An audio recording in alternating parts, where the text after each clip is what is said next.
میں تو امتی ہوں اے شاہ درس قرآن.com کے تحت آج آپ حضرات سے غم اور مسرت کی ایک ملی جلی کیفیت کے عالم میں مخاطب ہوں۔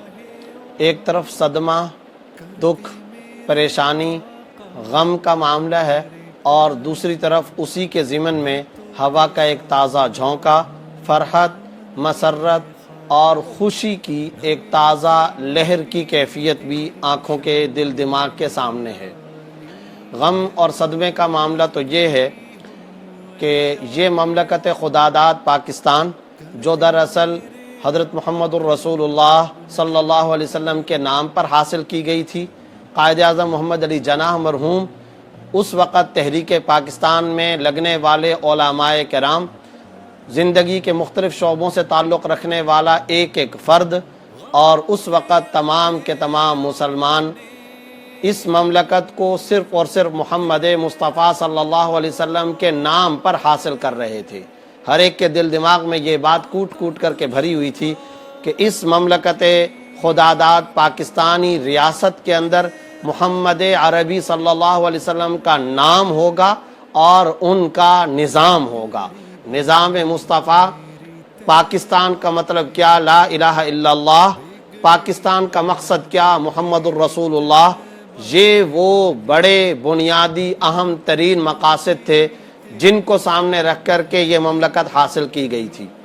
کبھی دل میں یہ بات آ ہی نہیں سکتی تھی، کبھی اس کا تصور بھی نہیں ہو سکتا تھا کہ جس ہستی، جس محسن انسانیت صلی اللہ علیہ وسلم، رحمت عالم صلی اللہ علیہ وسلم کے سائبان کے سائے تلے ہم نے یہ ملک حاصل کیا، اللہ نے ہمیں یہ نعمت خداوندی عطا فرمائی، کیا اس ملک کے سوشل میڈیا پر، کیا اس ملک کی چار دیواری کے اندر، کیا اس ملک کے بارڈرز کے اندر، کیا اس ملک کی حدود کے اندر ایسے گستاخ بلاگرز بھی پائے جائیں گے، ایسے گستاخ دریدہ دہن ملعون افراد کا بدبودار وجود بھی پایا جائے گا جو محسن انسانیت صلی اللہ علیہ وسلم کی گستاخی کر کے ہمارے مسلمانوں کے اور ہمارے دلوں کے جذبات کو مجروح کریں گے؟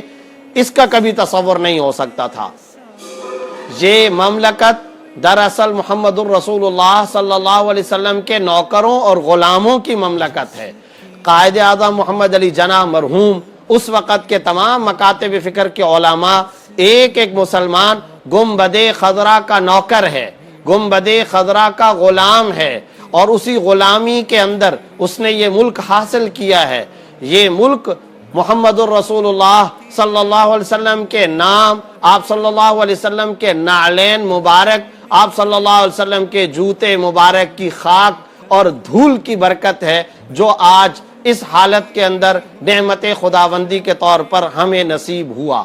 اس ملک کا ایک ایک فرد محسن انسانیت صلی اللہ علیہ وسلم کا نوکر ہے، ان کا ادنا غلام ہے، اس کے دل کی دھڑکن گنبد خضرا کے ساتھ منسلک ہے، اور یہاں کے اسلامیان پاکستان، اس ریاست کے باشندے اپنی زندگی کے اندر جیتے جی محمد عربی صلی اللہ علیہ وسلم کی گستاخی کو برداشت کر لیں، اس کا تصور کرنا ناممکن ہے۔ یہ محال تصور ہے، ناممکن تصور ہے، یہ ناممکن، ناقابل برداشت صورتحال ہے۔